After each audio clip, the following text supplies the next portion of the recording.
चलो, तो बेटा अपन टॉक्सिकोलॉजी स्टार्ट किया था। इसमें अपन ने कुछ चीजें कल डिस्कस की थी, है ना, जैसे पॉइजनिंग के सोर्सेस डिस्कस कर लिए थे।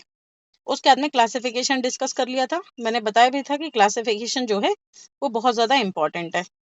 ठीक है, तो क्लासिफिकेशन में अपन ने ये डिस्कस कर लिया था, रेस्पिरेटरी इनसफिशिएंसी कौन कौन से टॉक्सिन्स कॉज कर रहे हैं, फिर नर्वस सिस्टम पे कौन कौन से अफेक्ट कर रहे हैं, है ना, लिवर डैमेज कौन कर रहा है, किडनी डैमेज कर रहा है। तो इसके लिए तो सिंपल याद रखना, मोल्ड टॉक्सिन, है ना, जो भी फंगस से मिल रहे हैं वो लिवर किडनी डैमेज करेंगे ही करेंगे। बोन और हूफ एब्नॉर्मलिटी, तो इसमें ये दो ही मिनरल इंपॉर्टेंट है, फ्लोरोसिस और सेलेनियम, है ना, क्योंकि सेलेनियम जो है ये सल्फर कंटेनिंग जो अमीनो एसिड है उसको डिस्टर्ब कर देता है, उसके स्ट्रक्चर में सल्फर की जगह सेलेनियम आ जाता है, और वो सेलेनियम की वजह से जो प्रोटीन बनता है वो डिफेक्टिव प्रोटीन होता है।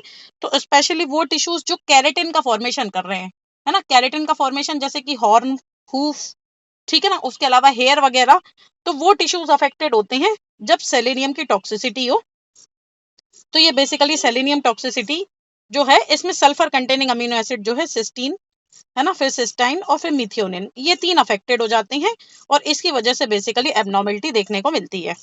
ठीक है, और फ्लोरोसिस भी जो है ये बोन और हूफ एब्नॉर्मलिटी देखने को मिलती है ना, जो हड्डियां हैं वो थोड़ी सी ब्रिटल हो जाएंगी। तो ये दो एलिमेंट्स को याद रखना for the bone and hoof abnormality. Second thing क्या है कि इसकी जो टॉक्सिसिटी होती है ये हमेशा क्रोनिक फॉर्म में होगी, है ना, बहुत देर में जाके होगी, जल्दी नहीं होगी। ठीक है, फिर जो स्किन पे लीजन कॉज कर रहे हैं, तो स्किन पे जो कर रहे हैं दे आर पोरोसिस, मोल्ड टॉक्सिन, है ना, फिर कुछ फोटो सेंसिटाइजिंग प्लांट्स है। हाँ बेटा, स्क्रीन शो नहीं हो रही है स्क्रीन शो नहीं हो रही। जी।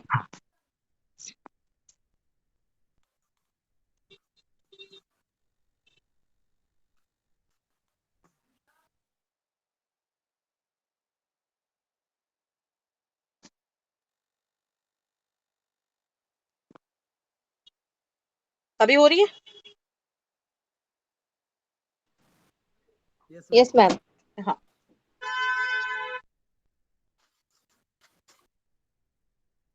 ठीक है, तो अपन ने ये डिस्कस किया। ये क्लासिफिकेशन जो मैंने बोला था ये थोड़ा सा इंपॉर्टेंट भी है ना। बोन और हूफ के लिए दो एलिमेंट्स याद रखना, फ्लोरीन और सेलेनियम, है ना। फिर आगे अपन ने पढ़ा था general principle of treatment of poison. तो इसमें एक्सपोजर को रोकना है, फर्दर एब्जॉर्प्शन को रोकना है, जो बॉडी में एब्जॉर्ब हो गया उसको एलिमिनेट करना है ना, बॉडी को स्टेबल करने सपोर्टिव थेरेपी देना है और स्पेसिफिक एंटीडोट्स का यूज करना है। ये अपन ने कल पढ़ लिया था।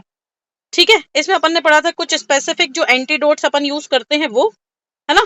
तो इसमें जो अनएब्जॉर्ब टॉक्सिन है उसको रिमूव करने के लिए क्या करेंगे, वॉमिटिंग और डायरिया करा देंगे। तो गैस्ट्रिक लवाज ही एक तरीके से वॉमिटिंग है, जिसमें न्यूट्रलाइजिंग एजेंट, यदि एसिडिक टॉक्सिसिटी थी तो कोई बेसिक एलिमेंट, और यदि बेसिक टॉक्सिसिटी थी तो कोई एसिडिक एलिमेंट, है ना। क्षारीय यदि टॉक्सिसिटी है तो कोई अम्लीय चीज अपन ने दे दी, मतलब न्यूट्रलाइजिंग एजेंट का यूज करेंगे, और सिंपल वाटर का भी यूज करेंगे।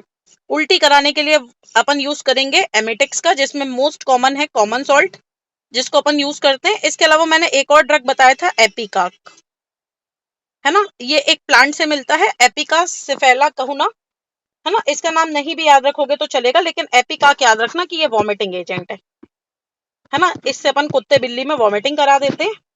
फिर सलाइन परगेटिव, सलाइन परगेटिव अपन नॉन इरिटेंट पॉइजन में दे रहे थे, जैसे कि मैक्सल्फ। ऑयली परगेटिव अपन दे रहे थे इरिटेंट पॉइजन में, है ना, जैसे जो लग्जा बल्क वगैरह देते हैं वो। और जो अनएब्जॉर्ब टॉक्सिन्स है उसको बॉडी से रिमूव करने के लिए फ्लूइड थेरेपी। ठीक है, सॉरी, जो एब्जॉर्ब हो चुके हैं बॉडी में उसके लिए फ्लूइड थेरेपी, बॉडी जिससे स्टेबल हो जाए। तो ये अपन ने कल डिस्कस कर लिया था। मेजर चार ही सांप जो हैं ये थोड़े से वेनेमस होते हैं, है ना, जिनके पास में वेनम है, कोबरा, क्रेट, रसल वाइपर और सॉ स्केल्ड वाइपर, है ना। वेनम और पॉइजन में अपन ने बेसिकली डिफरेंस भी देखा था कि पॉइजन जो है ये कुछ भी हो सकता है, मेटल हो सकता है, नॉन मेटल हो सकता है, ठीक है, मिनरल हो सकता है, ठीक है, प्रोटीन भी हो सकता है। तो पॉइजन जो है that is a broad term, but venom जो है ये हमेशा लोअर मतलब एनिमल में बनेगा, ठीक है, और ये बॉडी में हमेशा बाइट के थ्रू ट्रांसफर होगा वेनम, और वेनम हमेशा प्रोटीनिशियस नेचर का रहेगा, मतलब ऑर्गेनिक कंपाउंड रहेगा। तो ये अपन ने थोड़ा सा वेनम और पॉइजन के बीच में डिफरेंस देख लिया था, है ना। अगला अपन ने देखा था बेटा यूनिवर्सल एंटीडोटल थेरेपी, जिसमें दो पार्ट एक्टिवेटेड चारकोल दे रहे थे, इसका काम था एड्सॉर्प्शन का, अवशोषण करने का। वन पार्ट टैनिक एसिड, तो टैनिक एसिड का काम था एस्ट्रिंजेंट का, है ना, मतलब ये प्रोटीन को प्रिसिपिटेट करा देगा और मैग्नीशियम सल्फेट का काम था परगेटिव का, है ना, ये इजिली एक्सपल्शन कराएगा फीसिस का, ठीक है, जल्दी जल्दी से डायरिया करा देगा। तो यूनिवर्सल एंटीडोट में अपन ये 3 चीजें देते हैं। उसके बाद में यदि मेटल टॉक्सिसिटी है तो कैल्शियम दे देंगे, ठीक है, तो 6 से 8 अंडे या फिर 500 ml मिल्क, ठीक है, हैवी मेटल टॉक्सिसिटी में। तो ये कैल्शियम होने की वजह से क्या है, हैवी मेटल को न्यूट्रलाइज कर देगा। ये पूरा कल वाला पोर्शन है ना, रिवीजन है, इसीलिए थोड़ा सा फास्ट है। उसके बाद में अपन टिंचर आयोडीन देते हैं 15 से 20 ड्रॉप 1 ग्लास पानी में मिला के। ये प्रेसिपिटेट कर देता है अल्कोलॉइड को, स्ट्रिक्नीन को, मरकरी और लेड को। स्ट्रिक्नीन को अपन कहाँ यूज करते हैं, रोडेंट किलिंग में, चूहे को मारने के लिए, रोड के कुत्तों को मारने के लिए स्ट्रिक्नीन का यूज होता है। फिर 5% एसिटिक एसिड या वेनेगर यदि अल्कली पॉइजन है, और यदि एसिड पॉइजन है तो लाइम वाटर या पाउडर चॉक, है ना। तो ये कुछ कॉमन से एंटीडोट्स हैं जिसको अपन यूज करते हैं। फिर बात आती है बेटा स्पेसिफिक एंटीडोटल थेरेपी की, कि यदि आपको पता चल जाए कि हाँ ये बीमारी है तो हम ये ट्रीटमेंट उसमें देंगे, स्पेसिफिक एंटीडोट। तो इसमें पहला है हाइड्रोसाइनिक एसिड पॉइजन, है ना। हाइड्रोसाइनिक एसिड इमेच्योर ज्वार में होता है, तब इसका नाम होता है ढूरिन, DHURRIN, ठीक है। फिर जब ये आलमंड में होता है, कड़वी वाली बादाम में होता है, तब इसका नाम होता है अमकडेलिन, अमकडेलिन, ठीक है, AMAGADLIN, अमकडेलिन, ठीक है। तो ये हाइड्रोसाइनिक एसिड पॉइजनिंग का दूसरा नाम प्रूसिक एसिड पॉइजनिंग भी है, इसको लिख लो, इसको मैं शायद कल बताना भूल गई थी, ठीक है। तो it is also called as prussic acid poison, PRUSSIC, prussic acid poison. कौन सी, हाइड्रोसाइनिक एसिड, ठीक है। इमेच्योर ज्वार में है, बिटर आलमंड में है। इसके अलावा जो सूखा ग्रस्त प्लांट है ना, जहां पे ड्रॉट हो गया है, कोई जगह सूखा पड़ गया है, उन प्लांट्स में साइनिक एसिड की कंसंट्रेशन बढ़ जाती है, ठीक है, साइनाइड पॉइजनिंग के वहां चांसेस ज्यादा होते हैं। सिम्टम क्या आएगा, ब्राइट रेड म्यूकोजा, ठीक है, और ब्राइट रेड ब्लड, मतलब इसका जो सिम्टम है वो अपन को ब्लड में देखने को मिलेगा, ठीक है। ट्रीटमेंट में अपन दे रहे हैं सोडियम नाइट्रेट और सोडियम थायोसल्फेट IV, ये इसका स्पेसिफिक ट्रीटमेंट है, ठीक है। ओवरऑल इंपॉर्टेंट स्लाइड है। अगला है नाइट्रेट और नाइट्राइट पॉइजनिंग। तो नाइट्रेट और नाइट्राइट जो है बेटा वो फर्टिलाइजर में होता है ना, और डीप वेल से जो वाटर मिल पा रहा है उसमें होता है नाइट्रेट और नाइट्राइट पॉइजनिंग। इसमें होता क्या है बेटा, ब्राउनिश म्यूकोसा हो जाएगी, मतलब ये भी ब्लड में मिलेगा, चॉकलेट कलर का ब्लड हो जाएगा। इसके ट्रीटमेंट में अपन दे रहे हैं 1% मिथिलीन ब्लू।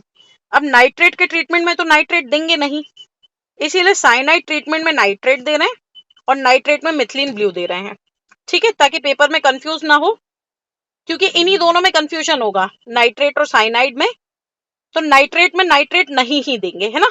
तो यदि नाइट्रेट पॉइजनिंग है तो अपन 1% मिथिलीन ब्लू दे रहे हैं, और यदि साइनाइड पॉइजनिंग है तो सोडियम नाइट्रेट या सोडियम थायोसल्फेट दे रहे हैं, ठीक है, सोडियम नाइट्रेट और सोडियम थायोसल्फेट। फिर अगला है बेटा ऑक्सलेट पॉइजनिंग।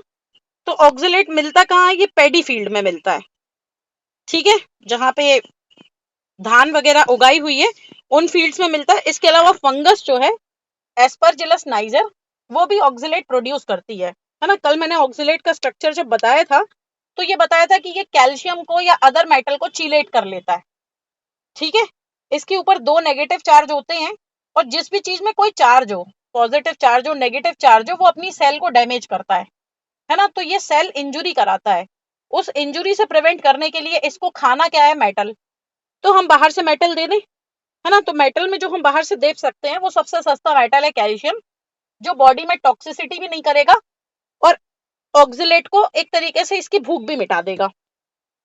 तो इसके लिए कोई स्पेसिफिक सिम्टम्स नहीं है, ठीक है। इसके ट्रीटमेंट में जो हम देते हैं वो है लाइम वाटर, क्योंकि उसमें कैल्शियम है, या कोई भी कैल्शियम प्रिपरेशन जो मार्केट में अवेलेबल है वो अपन ऑक्सलेट पॉइजनिंग में दे देते हैं, ठीक है। अगला है बेटा यूरिया फर्टिलाइजर। तो यूरिया फर्टिलाइजर के लिए मैंने बताया था कि यूरिया में जो टॉक्सिसिटी होती है वो इसके टूट जाने के कारण होती है ना। ये यूरिया का स्ट्रक्चर था, जब इसको पानी मिलता है तो एक यूरिया से 2 अमोनिया बन जाते हैं, और जो टॉक्सिसिटी होती है वो बेसिकली किसकी वजह से होती है, यूरिया बन जाने की वजह से, अमोनिया बन जाने की वजह से। तो इसमें से अमोनिकल स्मेल आएगी, बदबू आएगी सांस से, और बहुत जल्दी डेथ। इट इज पर एक्यूट पॉइजनिंग, जो 3-4 घंटे में डेथ हो जाती है उस टाइप की पॉइजनिंग को अपन पर एक्यूट बोलते हैं, ठीक है। जो एक आध दिन में डेथ हो जाती है that is called as acute poisoning. और जिसमें महीने भर लगते हैं और ज्यादा समय लगता है, that is called as chronic poisoning, है ना। तो ये पर एक्यूट है, क्योंकि इसमें डेथ कितनी देर में हो रही है, 3-4 घंटे में डेथ हो जा रही है। अमोनिया का जो नेचर है कैसा है, तो अमोनिया का नेचर बेटा क्षारीय है ना, इट इज अल्कालाइन। तो इसके लिए अपन एसिड दे देते हैं, तो वेनेगर या एसिटिक एसिड अपन इसमें दे देंगे। अगला है लेड। तो लेड होता है ऑयल पेंट्स में, कार बैटरीज में, बुलेट में। और पुराने जमाने की यदि बात करते हैं तो एंटी नॉकिंग एजेंट जो अपन यूज करते थे पेट्रोल में, उसमें। ठीक है। लेड की जब टॉक्सिसिटी होती है तो ब्लैक ब्राउन डिस्कलरेशन हो जाता है गम्स का। लेड क्या है, पीबी, इसके ऊपर चार्ज है। तो इसको न्यूट्रलाइज करने के लिए क्या दे देते हैं अपन, कैल्शियम ईडीटीए। ठीक है। कैल्शियम ईडीटीए कई बार ऐसा भी लिखा है, डाई सोडियम कैल्शियम ईडीटीए। ठीक है। तो इसको भी यूज करते हैं बेसिकली काहे के लिए, तो इसको यूज करते हैं लेड पॉइजनिंग में। ठीक है। या फिर कोई भी मेटल की पॉइजनिंग यदि होगी, मेटल है यदि, है ना, तो अपन ईडीटीए भी उसको दे देते हैं। और मेटल के लिए अभी थोड़ी देर पहले भी मैंने बताया था कि 500 ml मिल्क या 6 से 8 एग, उसका एग व्हाइट भी दे देंगे। ठीक है। अगला है बेटा फ्लोरीन पॉइजनिंग। ठीक है। अगली जो है फ्लोरीन पॉइजनिंग। तो ये फ्लोरीन पॉइजनिंग हमेशा क्रॉनिक मिलती है, ये बहुत दिन में मिलेगी। जैसे अमोनिया पॉइजनिंग पर एक्यूट थी ना, 3-4 घंटे में डेथ हो जा रही है, इसमें बहुत दिनों में डेथ होती है, महीनों में, सालों में। होता क्या है बेटा, टीथ एबनॉर्मेलिटी मिलती है और बोन एबनॉर्मेलिटी मिलती है। It is due to the hydrofluoric acid formation, HF बन जाता है ना, जैसे HCl होता है ना, वैसे HF बन जाता है। तो ये एसिड क्योंकि बॉडी में बन रहा है, तो ये जो टीथ है ना, इसके ऊपर की लेयर को गला देता है। ठीक है। टीथ के ऊपर जो लेयर है, जिसके कारण आपको सेंसिटिविटी फील नहीं हो पा रही है, उस लेयर को ये गलाने लगता है धीरे धीरे। तो दांत टूटने लगेंगे, ब्रिटल हो जाएंगे, है ना, उसकी चमक खत्म हो जाएगी, खुरदुरे हो जाएंगे। ये सब देखने को मिलेगा हड्डियों में और दांतों में। कोई स्पेसिफिक ट्रीटमेंट इसका है नहीं, इसको बस सोर्स से रिमूव करना है। ठीक है। जहां हो गया है वहां से दूर चले जाओ। इसके लिए मैंने एक जिला भी बताया था कल, आगर मालवा, ले है ना। आगर मालवा जो डिस्ट्रिक्ट है, वहां पे फ्लोरीन की पॉइजनिंग बहुत ज्यादा है, वहां के पानी में फ्लोरीन बहुत ज्यादा है। तो इसके लिए डिस्ट्रिक्ट क्योंकि स्पेशल है, अपने MP की ही डिस्ट्रिक्ट है, तो इसीलिए याद रखना कि आगर मालवा की पॉइजनिंग कहाँ, मतलब आगर मालवा में किस चीज की पॉइजनिंग हो रही है। तो ये बेसिकली ऑर्गेनो, सॉरी, फ्लोरीन की पॉइजनिंग हो रही है। अगला बेटा ऑर्गेनो क्लोराइड। ठीक है। अगला जो है that is organo chloride. Organo chloride जो है, इसको अपन यूज करते हैं एज अ पेस्टिसाइड, है ना, कीड़े मकोड़े मारने के लिए, एज अ पेस्टिसाइड। तो पेस्टिसाइड यदि लार्ज एनिमल खा ले तो क्या होगा, हाइपरथर्मिया हो जाएगा, टीथ ग्राइंडिंग मिलेगी, झटके वगैरह आएंगे। इसके लिए अपन एंटी कन्वल्सेंट ड्रग यूज करते हैं। ठीक है। फिर ऑर्गेनोफॉस्फेट और कार्बामेट, ये भी पेस्टिसाइड है, कीड़े वगैरह मारने के काम में आता है। फॉस्फेट में P है, इसीलिए एट्रोपिन सल्फेट अपन इसमें ट्रीटमेंट में देते हैं। इसकी डोज रेट भी याद रखना, 0.25 मिलीग्राम पर किलोग्राम ऑफ बॉडी वेट, या फिर प्रालीडॉक्सिम 2 पाम। ठीक है। ये अपन देते हैं ऑर्गेनोफॉस्फेट पॉइजनिंग में। फिर स्ट्रिक्नीन, स्टिकनीन को अपन यूज करते हैं रोड के कुत्ते मारने के लिए, चूहे मारने के लिए। इसमें झटके आने लगते हैं बेटा, सेंट्रल नर्वस सिस्टम को ये अफेक्ट करता है ना। तो झटके रोकने के लिए अपन इसमें दवाई देते हैं, तो दैट इज इंटरवल सोडियम या डाइजीपाम। ठीक है।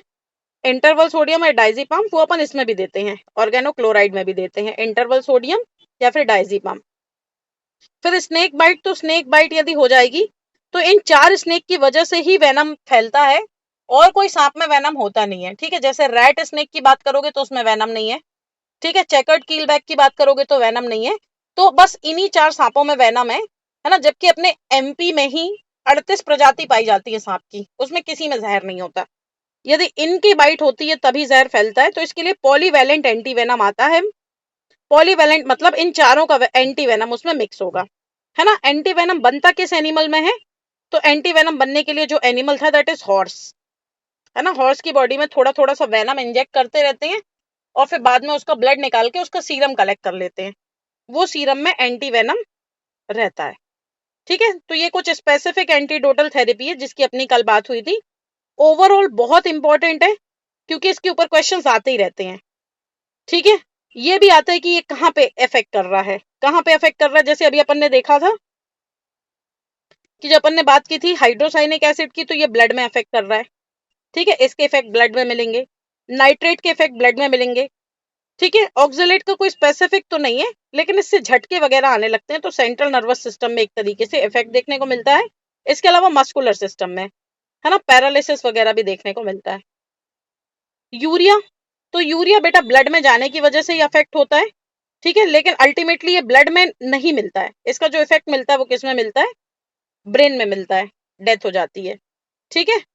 फिर जो लेड है, इसमें भी झटके वगैरह आ रहे हैं, तो ये भी ब्रेन में अफेक्ट करेगा, ठीक है। फिर फ्लोरीन पॉइजनिंग, ये दांतों में इफेक्ट करता है, बोन में, जहां जहां पे भी कैरेटिन बन रहा है, ठीक है। ऑर्गेनोक्लोराइड, तो ऑर्गेनोक्लोराइड जो है ये भी सेंट्रल नर्वस सिस्टम को अफेक्ट करेगा, ब्रेन को अफेक्ट करेगा, ये बाकी सारे के सारे ब्रेन को ही अफेक्ट करेंगे, ठीक है।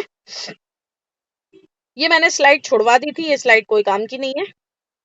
अगले मैंने कुछ डिजास्टर्स कल बताए थे, तो एक चेरनोबिल डिजास्टर बताया था, जो यूक्रेन के पावर प्लांट जो है उसमें ब्लास्ट हो जाने की वजह से हुआ था, है ना। यूक्रेन क्योंकि चर्चा में, इसीलिए इसकी डेट याद रखना, 26 अप्रैल 1986 को ये हुआ था, Chernobyl power plant. Fukushima Daiichi, तो फुकुशिमा डाइची जो है ये भी करेंटली न्यूज में था, इसको याद रखना, जापान में ये हुआ था, है ना। 2011 में वहां सुनामी आ जाने की वजह से वहां पे जो न्यूक्लियर पावर प्लांट था, है ना, एक होता है न्यूक्लियर बॉम्ब, एक होता है न्यूक्लियर पावर प्लांट।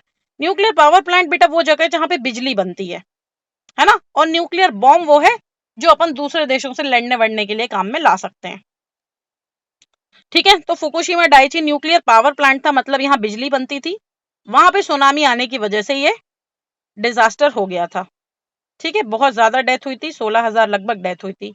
फिर ये सेंडाई फ्रेमवर्क याद रखना, it is for the disaster management, क्योंकि जापान में लगभग भूकंप सुनामी बहुत ज्यादा कॉमन है, ठीक है, आता ही रहता है, क्योंकि जापान लोकेटेड है रिंग ऑफ फायर पे, ठीक है, जहां पे भूकंप के झटके लगभग आते ही रहेंगे। वहां की जो प्लेटें हैं, मतलब जमीन के अंदर की, वो हिलती डुलती रहती, टकराती रहती हैं, तो इसीलिए वो जो देश है वो डिजास्टर से लड़ने के लिए बहुत ज्यादा समृद्ध है। तो उसने एक तरीके से एक फ्रेमवर्क बनाया है कि कोई डिजास्टर हो जाए तो ऐसा ऐसा करें, तो सेंडाई फ्रेमवर्क डिजास्टर के मैनेजमेंट के लिए है ना, इसको याद रखना। और अपने यहाँ पे इंडिया में जो सबसे ज्यादा समृद्ध राज्य है डिजास्टर से लड़ने के लिए, वो है उड़ीसा, ठीक है, क्योंकि उड़ीसा में लगभग हर साल चक्रवात आते हैं, और उस चक्रवात की वजह से भी बहुत ज्यादा नुकसान होता नहीं है, ठीक है। तो वहां का जो मॉडल है, उड़ीसा मॉडल है, ये एक तरीके से फेमस मॉडल है कि डिजास्टर आ जाए तो अपने आप को कैसे बचाएं, उड़ीसा जैसा मॉडल अपना के, या फिर जापान जैसा मॉडल। तो जापान का जो मॉडल है उसका नाम है सेंडाई फ्रेमवर्क, उड़ीसा मॉडल का कोई ऐसा नाम नहीं है, उसको उड़ीसा मॉडल ही बोलते हैं, ठीक है। फिर अगला जो डिजास्टर था बेटा वो था अर्गोटिज्म। इसमें मैंने बताया था कि जो अपनी बॉडी के टर्मिनल पार्ट है, उंगलियां हो गई, पैर की उंगलियां हो गई, पूंछ हो गई, जहां पे ब्लड सप्लाई कम है वहां पे जलन होने लगती है और गैंग्रीन बन जाता है, ठीक है। जब तक ये पता नहीं था कि ये फंगस की वजह से होता है, तब तक इसको हॉली फायर बोलते थे, है ना। जैसे माता आ जाती है ना, तो उसको अपन बोलते हैं कि भाई ये वायरल अटैक नहीं है, माता है, माता का प्रकोप है। लाइकवाइज अर्गोट पॉइजनिंग को भी वहां पे भगवान का प्रकोप माना जाता था, है ना। एंथनी फायर इसको माना जाता था कि कुछ बुरे कर्म किए होंगे इसीलिए हो रहा है ना। ये राई और बाजरा के ऊपर उगने वाली एक फंगस है, जिसकी वजह से लगभग 40,000 डेथ हो गई थी, ठीक है। मैंने अर्गोट का कल एक यूज भी बताया था। फंगस तो है, उससे पॉइजनिंग भी हो रही है, लेकिन कम क्वांटिटी में इसका एक बहुत इंपॉर्टेंट यूज है। क्या यूज है इसका? एक्बोलिक। इकबॉलिक, ठीक है ना। चाइल्ड बर्थ में ये काम करता है, इजी, मतलब यूट्राइन कॉन्ट्रेक्शन कराता है, और यूट्राइन कॉन्ट्रेक्शन वाली ड्रगों को क्या बोलते हैं? इकबॉलिक, इकबॉलिक, ठीक है, इकबॉलिक। तो ये यूट्राइन कॉन्ट्रेक्शन करवाता है। फिर न्यूक्लियर बॉम्ब एक्सप्लोजन जापान में हमेशा का हॉट टॉपिक, क्योंकि वर्ल्ड वॉर 2 यहीं पे खत्म हुआ था, ठीक है। तो हिरोशिमा और नागासाकी में 6 अगस्त 1945 और 5 अगस्त 1945, 9 अगस्त 1945 को अमेरिका ने बम फोड़ दिए थे, है ना, और वो थे न्यूक्लियर बॉम्ब। और न्यूक्लियर बॉम्ब जो है ये बहुत ज्यादा नुकसान करता है बेटा, ठीक है, क्योंकि इसके जो रेडिएशन अफेक्ट रहते हैं वो तुरंत भी अफेक्ट करते हैं और कई सालों तक अफेक्ट करते हैं। वहां पे कैंसर होने लगेगा, ठीक है। जो बच्चे पैदा होंगे उनमें टेरिटोजेनिसिटी रहेगी, हाथ पैर छोटा, ब्रेन छोटा, माइक्रोसेफेली, तो ये सब अपन को देखने को मिलता है। भोपाल गैस ट्रेजेडी तो ये 2-3 दिसंबर 1984 को हुई थी, है ना। जो इसमें गैस थी दैट वाज मिथाइल आइसोसाइनेट, है ना, मिथाइल आइसोसाइनेट गैस के कारण हुई थी। ठीक है, जो कंपनी थी वो यूनियन कार्बाइड कंपनी थी, यूनियन कार्बाइड कंपनी थी। ठीक है, जो कि ब्रिटेन की कंपनी थी। ये भी पूछ सकते कहाँ की थी, तो ये ब्रिटेन की कंपनी थी। यहाँ पे जिन्होंने ट्रीटमेंट दिया था वो थे डॉक्टर एनके मिश्रा, जिनको पद्मश्री मिला है अपने यहाँ से। ठीक है, जो मुख्य लापरवाह था या आरोपी था वो था एंडरसन। एंडरसन। जो जांच समिति थी वो जांच समिति का मैं नाम भूल गई, क्या था, बताओ कोई जांच समिति का नाम क्या था यहाँ।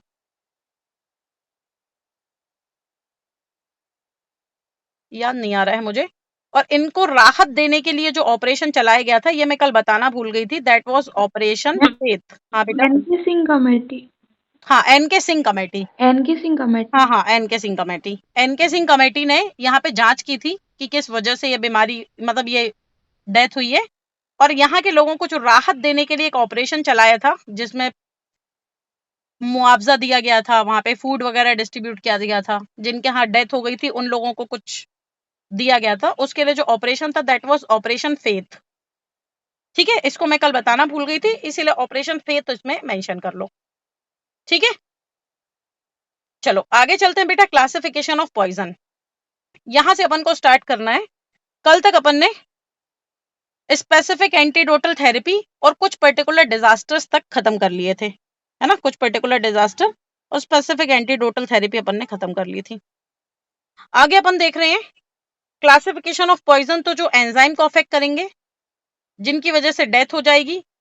ठीक है, जो कोरोसिव नेचर के रहेंगे, जो प्रोटोप्लाज्म को डैमेज करेंगे, नर्व सेल को, न्यूक्लियर सेल को। तो इसके हिसाब से अपन पढ़ते हैं कि क्या क्या ये बॉडी में इफेक्ट दिखा रहा है और उसका क्या नेचर है, केमिकल नेचर उसका क्या है। ठीक है, जब अपन पॉइजन को अलग कर देंगे, जो भी है उसका सेपरेशन करने के बाद में क्या बिहेवियर आएगा, कैसा उसका ओरिजिन है ना। जैसे अमोनिया है तो ये एक तरीके से अल्कलाइन नेचर का हो गया, क्या ओरिजिन है, क्या यूज है और क्या सोर्स है। बस ये देखने के लिए बस स्लाइड है, पढ़ना इसको नहीं है। तो एक है बेटा डेथ कॉज बाय एनॉक्सिया, सांस लेने में दिक्कत होने लगी। सांस लेने में दिक्कत किस किस वजह से होगी, तो या तो वो हीमोग्लोबिन को इनकैपेबल कर दे, हीमोग्लोबिन को कुछ इस टाइप का कर दे कि वो ऑक्सीजन को कैरी ना कर पाए। ठीक है, जैसे कार्बन मोनोऑक्साइड पॉइजनिंग, है ना। कई बार सुना होगा कि एक कमरे में 4 लोग सो रहे थे और वो 4 लोग अंगीठी जला के सो रहे थे, है ना। एक कमरे में 4 लोग सो रहे थे, अंगीठी जला के सो रहे थे और सुबह उनकी सबकी डेथ हो गई। वो किस वजह से हो गई कि अंगीठी जब जल रही है और कमरा बंद है तो ऑक्सीजन की सप्लाई कम हो गई वहां पे। और ऑक्सीजन की जब सप्लाई कम होती है तो जलने से कार्बन डाइऑक्साइड तो बनती है बट कार्बन मोनोऑक्साइड भी बनती है। और ये जो कार्बन मोनोऑक्साइड है ये आरबीसी के साथ में बाइंड हो जाती है ना। आरबीसी का काम क्या है, हीमोग्लोबिन को आरबीसी का काम है ऑक्सीजन को ट्रांसपोर्ट करना। आरबीसी का काम क्या है, ऑक्सीजन ट्रांसपोर्टेशन। ये ऑक्सीजन ट्रांसपोर्टेशन को अफेक्ट कर देगा, ऑक्सीजन ट्रांसपोर्ट नहीं हो पाएगी और उसकी वजह से डेथ हो जाएगी। तो घुटने की वजह से, दम घुटने की वजह से जो डेथ हो रही है, कार्बन मोनोऑक्साइड पॉइजनिंग और नाइट्रेट पॉइजनिंग।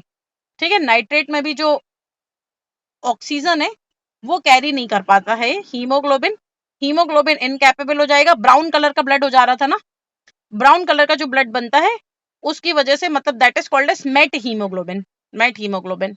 उसकी वजह से हीमोग्लोबिन ऑक्सीजन कैरी नहीं करेगा और डेथ हो जाएगी, है ना। तो एनॉक्सिया मतलब सांस लेने में तकलीफ, तो पहला रीजन क्या है, हीमोग्लोबिन को वो ऑक्सीजन कैरी ना करने दे। इसके लिए जो इंपॉर्टेंट एग्जांपल है that is carbon monoxide and nitrate, carbon monoxide and nitrate. ठीक है, अगला है बेटा जो सेल्यूलर रेस्पिरेटरी एंजाइम को अफेक्ट कर दें। एक्चुअली होता क्या है कि जो आप खाना खा रहे हो और जो आप सांस ले रहे हो अल्टीमेटली वो सेल में जा रही है ना। और बचपन से अपन एक इक्वेशन पढ़ के आते हैं, जो अपन ने खाना खाया है दैट इज ग्लूकोज, जो सांस लिए वो ऑक्सीजन, ये मिलके 6 CO2 बनाएंगे, 6 वाटर बनाएंगे और 38 ATP बनाएंगे, जो अपन को एनर्जी मिल रही है। ये अपन बचपन से पढ़ते आ रहे हैं। जो इस प्रोसेस को रोक दे, यहाँ जो एंजाइम लगने वाली है उसको रोक दे, उसकी वजह से भी घुटन होने लगेगी। तो रेस्पिरेटरी एंजाइम को जो अफेक्ट करता है वो पॉइजन है साइनाइड, वो यहाँ पे अफेक्ट कर देता है। ठीक है, जो अपन ने ग्लूकोज खाया और सांस ली, दोनों चीजों ने क्या किया, उसको जलाया। आप कोई भी चीज जलाते हो तो क्या होता है, उसमें से CO2 निकलता है। कभी लकड़ी जलते देखी हो तो लकड़ी के पीछे हल्के हल्के से पानी के बूंद आते हैं। कुछ लोग बोल देते थे कि शायद लकड़ी गीली होगी, जबकि वो गीली नहीं है, यहाँ वाटर बनता ही बनता है ना। CO2 निकलती है, वाटर बनता है और 38 ATP मिलते हैं। वही सेम प्रोसेस अपनी बॉडी के अंदर भी हो रही है ना। उसके लिए कुछ एंजाइम चाहिए, वो एंजाइम को जो इनकैपेबल कर देगा वो है साइनाइड। जो हीमोग्लोबिन को इनकैपेबल कर दे रहा था वो था कार्बन मोनोऑक्साइड और नाइट्रेट। जो रेस्पिरेटरी एंजाइम को अफेक्ट कर देगा वो है साइनाइड। ठीक है, फिर अगला है जो हीमोपोइटिक ऑर्गन को डिस्ट्रॉय कर दे। हीमोपोइटिक ऑर्गन मतलब वो ऑर्गन जहां हीमोग्लोबिन बनता है। तो हीमोग्लोबिन बनता है कहाँ है, रेड बोन मैरो में, है ना। जैसे जो हड्डियां हैं, खोखली होती हैं, इसके अंदर जो कैविटी है that is called as bone marrow, है ना। इस बोन मैरो में RBC बनती है, ये बनने ना दे। ठीक है, तो जो हीमोपोइटिक ऑर्गन को डिस्टर्ब कर दे, जैसे कि radio active substances. Radio active substances क्या, जो न्यूक्लियर बम फटने की वजह से आ रहे थे, ठीक है, या फिर अल्ट्रावायलेट रेडिएशंस वगैरह। ठीक है, तो ये सब जो है ये हीमोपोइटिक ऑर्गन को डिस्ट्रॉय कर देता है। जहां हीमोग्लोबिन बनना है वो नहीं बनेगा, और हीमोग्लोबिन नहीं बन पाएगा तो बॉडी में एनीमिया हो जाएगा। एनीमिया मतलब RBC की कमी, और RBC की कमी हुई तो आपको घुटन होने लगेगी, है ना। देखा होगा किसी का हीमोग्लोबिन कम हो जाता है तो उसको नींद ही नींद आती है, कमजोरी लगती रहती है ना। तो कमजोरी लगना एक तरीके से क्या है, बॉडी में ऑक्सीजन की कमी, है ना। तो ये जो है ये पॉइजन एनॉक्सिया कॉज करते हैं, जिसमें हीमोग्लोबिन को इनकैपेबल कर रहे हैं ऑक्सीजन कैरी के लिए। एग्जांपल है कार्बन मोनोऑक्साइड और नाइट्रेट। जो सेल्यूलर रेस्पिरेटरी एंजाइम को अफेक्ट कर रहे हैं, एग्जांपल है साइनाइड। जो हीमोपोइटिक ऑर्गन को डिस्ट्रॉय कर रहे हैं, एग्जांपल है radio active substances. Okay, radio active substances. अगला होता है बेटा ऐसे पॉइजन जो कोरोसिव नेचर के रहें। ठीक है, कोरोसिव नेचर वो अपनी बॉडी में छाले कर दें, स्किन में छाले कर दें, यदि पेट के अंदर चले गए तो पेट में, रेस्पिरेटरी ट्रैक में, यूरिनरी ट्रैक में, या छाले कर दें, है ना। तो छाले करने के लिए जो अफेक्टेड पॉइजन्स हैं उसमें कुछ गैसेस हो सकती हैं, उसको आप सांस से ले लोगे तो हो सकता है अंदर छाले हो जाएं। ठीक है, फिर कुछ अल्कलाइन कोरोसिव हो सकते हैं। अल्कलाइन मतलब क्षारीय नेचर, क्योंकि जितना अपनी बॉडी के लिए एसिड नुकसानदायक है उतना ही नुकसानदायक बेस भी है ना। जिसका मैंने एक एग्जांपल दिया था KOH। पोटेशियम हाइड्रोक्साइड को कहाँ यूज करते हैं, डीबडिंग में, सींग को जलाने के लिए, है ना। सींग जहां से उगना है उस बड को जलाने के लिए, क्योंकि इसका कोरोसिव नेचर है तब तो वो जला पा रहा है ना। तो अल्कलाइन कोरोसिव कोई भी टाइप का वो डैमेज करेगा। उसके अलावा कोरोसिव ऑर्गेनिक एसिड जैसे कि एसिटिक एसिड वगैरह। इनऑर्गेनिक एसिड में जैसे कि HCl है, H2SO4 है, नाइट्रिक एसिड है, फिर कुछ हैवी मेटल, इनकी वजह से बॉडी में छाले पड़ जाएंगे, है ना। तो ये बॉडी में छाले करते हैं। अगला है बेटा जो प्रोटोप्लाज्म और पैरेन्काइमा को डैमेज करे। ठीक है, प्रोटोप्लाज्म और पैरेन्काइमा को डैमेज करे मतलब बचपन में अपन एक सेल का स्ट्रक्चर पढ़ते हैं ना, ये सेल है, इस सेल के अंदर जो लिक्विड है that is called as protoplasm. अरे यार एक सेकेंड,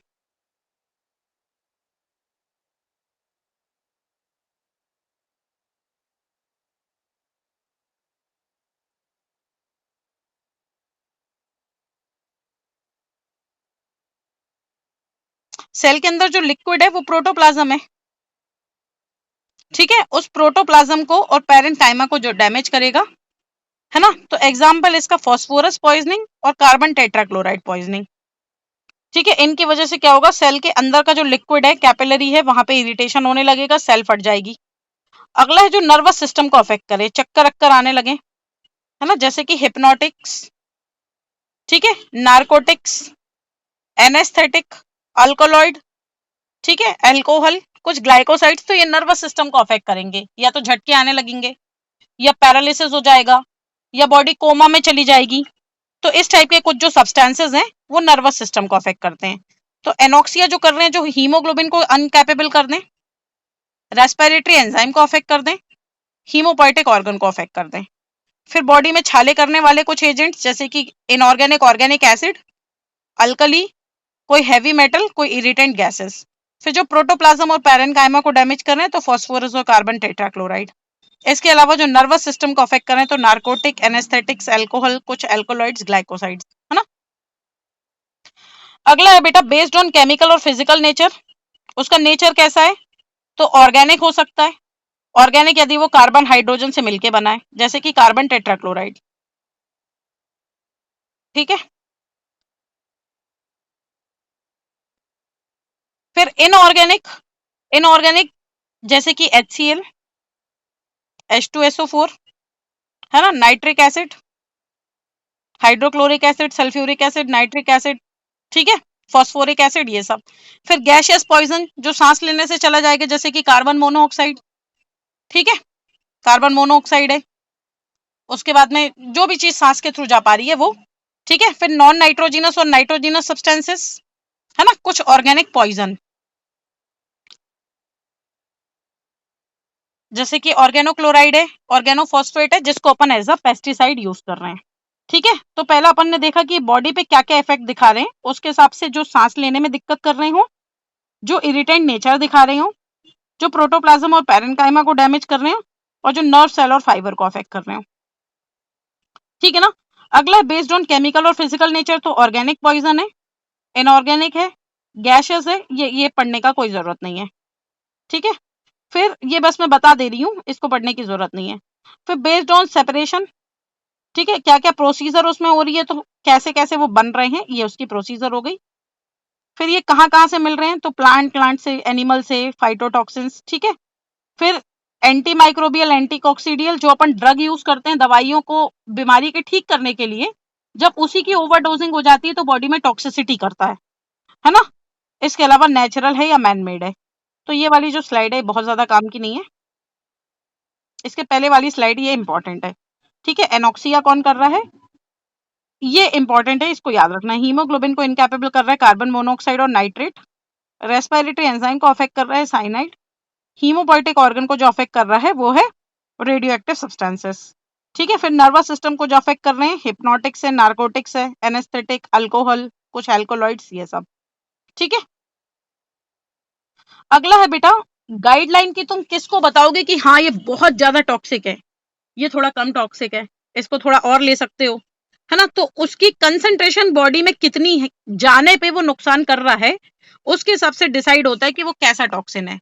यदि कोई बहुत ज्यादा टॉक्सिक है, एक्सट्रीमली टॉक्सिक है, मतलब ये लेस देन 1 मिलीग्राम पर किलोग्राम भी बॉडी में चला जाए तो ये जान ले सकता है, ठीक है। तो लेस देन 1 मिलीग्राम पर किलोग्राम, इसी को अपन 1 ppm भी बोलते हैं, 1 पार्ट्स पर मिलियन। 1 मिलियन का एक पार्ट भी यदि बॉडी में चला जाएगा तो बॉडी में अफेक्ट कर देगा। 1 ppm इतने कम कंसंट्रेशन में ये बॉडी में चला जाएगा तो बॉडी में अफेक्ट कर देगा। फिर हाईली टॉक्सिक कब कहलाएगा वो, जब 1 से 50 मिलीग्राम पर किलोग्राम या 1 to 50 ppm इतना बॉडी में जाने पे यदि नुकसान कर दे रहा है तो यह हाईली टॉक्सिक है। फिर मॉडरेटली टॉक्सिक कब होता है, जब 50 से 500 मिलीग्राम ये बॉडी में जाए और बॉडी में टॉक्सिक इफेक्ट प्रोड्यूस कर दे, है ना। जो हम नॉर्मल बाजार में दवाई लेते हैं, एक कोई एंटीबायोटिक, वो भी 500 mg की होती है, उतना जब बॉडी में जाने पे नुकसान कर रहा है तो मॉडरेटली टॉक्सिक है। फिर स्लाइटली टॉक्सिक, जितना हम नमक खा पाते हैं, ठीक है, 500 मिलीग्राम से 5 ग्राम पर किलोग्राम ऑफ बॉडी वेट, इतना जब बॉडी में जाने पे टॉक्सिक हो रहा है तो वो स्लाइटली टॉक्सिक है, उसको अपन खा सकते हैं थोड़ा बहुत, है ना। जैसे अपन नमक के लिए भी पढ़ते हैं कि नॉर्मल अपन इसको एज अ कॉन्डिमेंट्स तो यूज करते ही हैं, है ना। ये एक तरीके से प्रिजर्वेटिव भी है, ठीक है, जिसको अपन सब्जी वगैरह बनाने के लिए यूज करते हैं। लेकिन वही जब ज्यादा हो जाता है तो बॉडी में नर्वस सिस्टम को अफेक्ट कर देता है, तो इट इज स्लाइटली टॉक्सिक। फिर प्रैक्टिकली नॉन टॉक्सिक कब है, जब 5 से 15 ग्राम पर किलोग्राम आप खा रहे हो और ये बॉडी में नुकसान नहीं कर रहा है, मतलब इस कंसंट्रेशन में जाके नुकसान करे, तो प्रैक्टिकली नॉन टॉक्सिक है। और बिल्कुल हार्मलेस जब 15 ग्राम पर किलोग्राम ऑफ बॉडी वेट खाओ और नुकसान ना करे, जैसे कि खाना, ठीक है। लेकिन इससे ज्यादा होगा तो वो भी नुकसान कर जाता है। जैसे कई बार देखा होगा कि ब्लोट वगैरह हो जाता है, जब आप ज्यादा खा लोगे तो ब्लोट हो जाएगा, है ना। तो ये बेसिकली जो है ये पॉइजन्स हैं based on the doses. Extremely toxic जब लेस देन 1 मिलीग्राम पर किलोग्राम बॉडी में टॉक्सिक इफेक्ट दिखा रहा है। हाईली टॉक्सिक जब 1 से 50 मिलीग्राम पर किलोग्राम बॉडी में जाने पे टॉक्सिक इफेक्ट दिखा रहा है। मॉडरेटली जब 50 से 500 जाने पे बॉडी में टॉक्सिक इफेक्ट दिखा रहा है। स्लाइटली जब 500 मिलीग्राम से लेके 5 ग्राम तक है ना। फिर प्रैक्टिकली नॉन टॉक्सिक जब 5 से 15 ग्राम है, और हार्मलेस मोर देन 15 ग्राम पर किलोग्राम। फिर मैम इसमें लीथल डोज कौन सा है? बेटा सारे लीथल हैं। मैम सारे हाँ, लीथल हैं। सारे अलग अलग के हिसाब से रहेंगे ना। कार्बन मोनोऑक्साइड की लीथल डोज अलग है, नाइट्रेट की लीथल डोज अलग है, सॉल्ट की लीथल डोज अलग है। तो ये वही तो बताया है कि ये इतने इतने जाने पे जब दिखाएंगे तो ये इसकी लीथल डोज है। एक्सट्रीमली टॉक्सिक यदि कोई पॉइजन है जैसे कि साइनाइड, लेस देन 1 मिलीग्राम पर किलोग्राम भी बॉडी में चला जाएगा तो डेथ हो जाएगी, तो इसकी लीथल डोज ये कहलाई। नमक 500 मिलीग्राम से लेके 5 ग्राम तक बॉडी में जाएगा जब टॉक्सिक इफेक्ट दिखाएगा, तो ये इसकी लीथल डोज हो गई। हर टॉक्सिक की लीथल डिपेंड डोज ऑन अलग सबसे अलग होगी अलग ना। अलग सब्सटेंस। हाँ, जी मैम, उसको आप अलग अलग के लिए अलग अलग होगी। हाँ, सबके लिए अलग अलग होगी। कोई चीज बहुत ज्यादा टॉक्सिक है, कोई बिल्कुल टॉक्सिक नहीं है। ठीक है। जैसे नॉर्मल जो दवाइयों में अल्कोहल मिक्स है, 5% अल्कोहल दवाई में भी रहती है, जो आप नॉर्मल कफ सिरप लाते हो, वो कोई टॉक्सिक इफेक्ट नहीं दिखा रही है। और उसी को एक पौवा चढ़ा लो, फिर बताओ कितना टॉक्सिक होगा, है ना। तो सब चीजों की लीथल डोज अलग अलग होती है, उसके लिए आप एक पर्टिकुलर पिलर लेके नहीं चल सकते। ठीक है। एक चीज डिसाइड नहीं जी करेगी कि टॉक्सिक क्या है। टॉक्सिक अलग अलग है, और टॉक्सिन की जो कंसंट्रेशन है वो अलग अलग है। कितनी कंसंट्रेशन पे कौन सा टॉक्सिन इफेक्ट कर रहा है उसके हिसाब से ये गाइडलाइन है, ये डिसाइड करेगा कि कोई टॉक्सिन कितना ज्यादा टॉक्सिक है या नहीं है। ओके। अगला है ऑनटोवर्ड्स इफेक्ट ऑफ पॉइजन। तो पॉइजन जो होते हैं ये एक्यूट होता है ना। एक्यूट मतलब ये ऊपर वाली लाइन है। एक्यूट मतलब क्या है कि जब बॉडी एक आध दिन में डेथ हो जा रही है तो वो एक्यूट है। जैसे सांप का काटना, सांप के काटने में तुरंत डेथ कभी किसी की नहीं होती, 1 दिन लग जाता है, 2 दिन भी लग जाते हैं, तो दैट इज एक्यूट पॉइजनिंग, जल्दी इफेक्ट कर देगी बॉडी में। ठीक है। पर एक्यूट मतलब 3 से 4 घंटे में ही डेथ हो जाएगी, तो दैट इज पर एक्यूट। जैसे अमोनिया, है ना।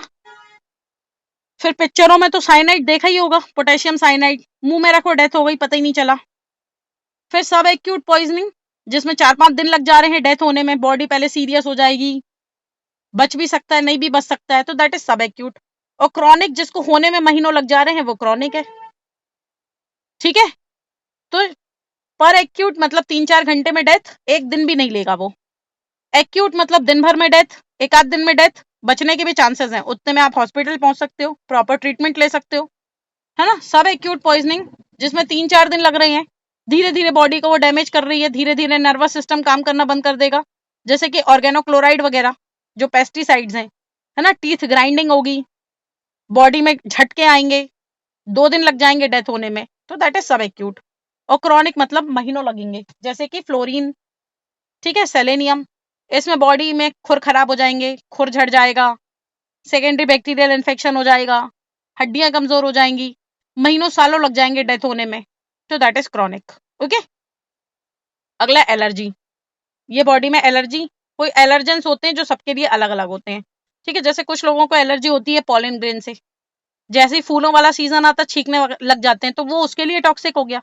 किसी को एलर्जी रहती धूल से, तो ये जो है ये सेंसिटिविटी वाइज है, अलग अलग लोग अलग अलग चीजों से सेंसिटिव होते हैं, इंडिविजुअल पे डिपेंड करता है। टेरेटोजेनिसिटी क्या होता है? पैदा होते यदि कोई डिफॉर्मिटी है ना, मतलब वो जेस्टेशन पीरियड में आ जा रही है ना। जब एनिमल जो है ये जितने समय तक पेट में है, जब उसमें कोई टॉक्सिसिटी आ जा रही है, तो दैट इज, एक सेकेंड बेटा,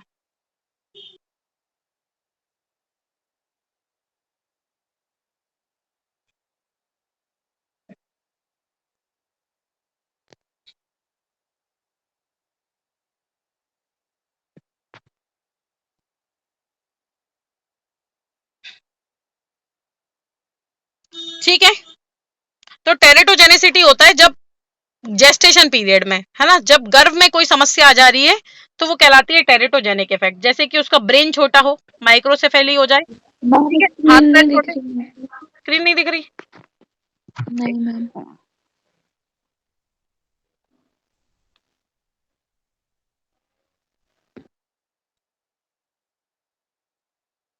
अभी दिख रही है? अब ये मेरे में ही नीचे चला गया एकदम, यहाँ साइड में ही दिख रहा है।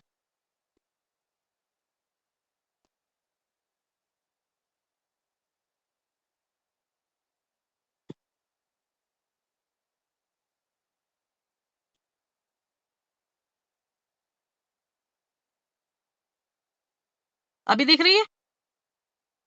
Yes ma'am.